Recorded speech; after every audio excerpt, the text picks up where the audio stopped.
Shalom, shalom bien-aimés frères et sœurs dans le Seigneur. Nous réfléchissons aujourd'hui sur l'événement de la transfiguration.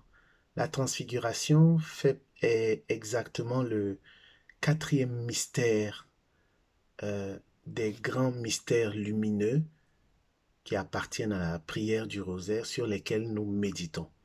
Donc la transfiguration fait partie des mystères lumineux. Transfiguration.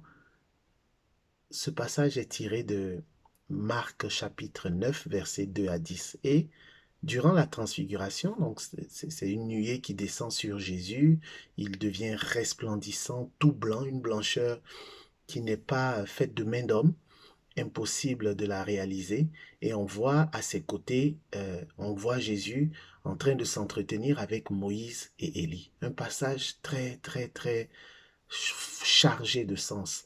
La transfiguration préfigure la résurrection de notre Seigneur Jésus. La mort n'existe plus. Moïse et Élie sont morts dans l'Ancien Testament, mais Moïse et Élie apparaissent vivants aux côtés de Jésus, lequel Jésus même, qui est le Messie, à la résurrection, va réapparaître vivant à ses disciples.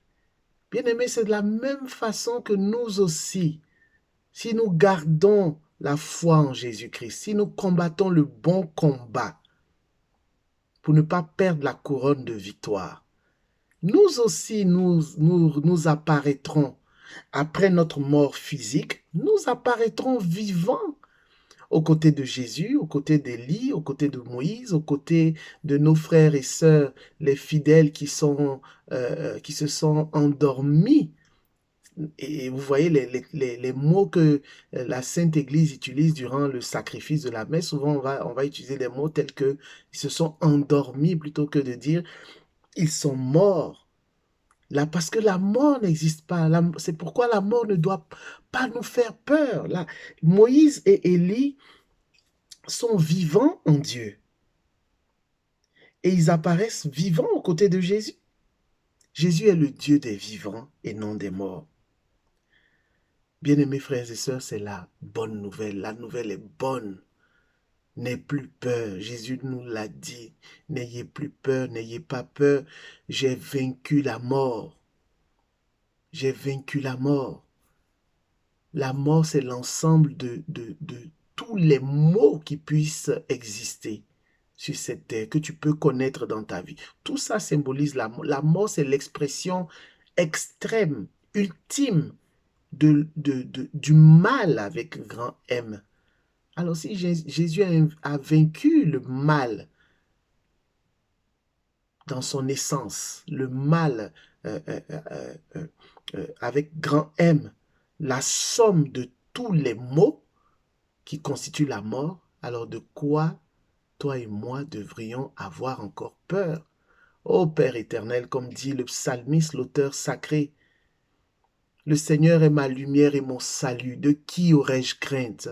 Et je fais cette prière pour toi qui m'écoutes, pour toi qui me regardes. Le Seigneur est le rempart de ma vie. Devant qui tremblerai-je? Nous ne devons plus avoir peur, bien-aimés frères et sœurs dans le Seigneur. Moïse représente la loi. La loi et les prophètes, là, c'est le cœur de la foi des Israélites. Vous savez que le christianisme tire ses fondements, ses racines de la religion juive, de la culture juive. La loi et les prophètes constituent le cœur de la foi des Israélites.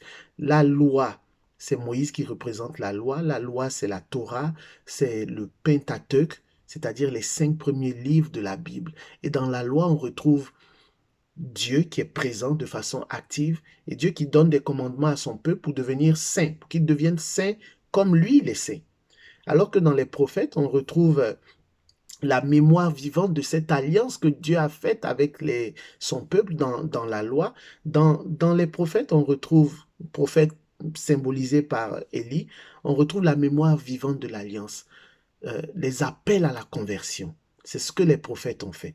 Bien-aimé, Dieu nous appelle encore à la conversion. Tu peux te laisser séduire par le Seigneur Jésus-Christ. Amen.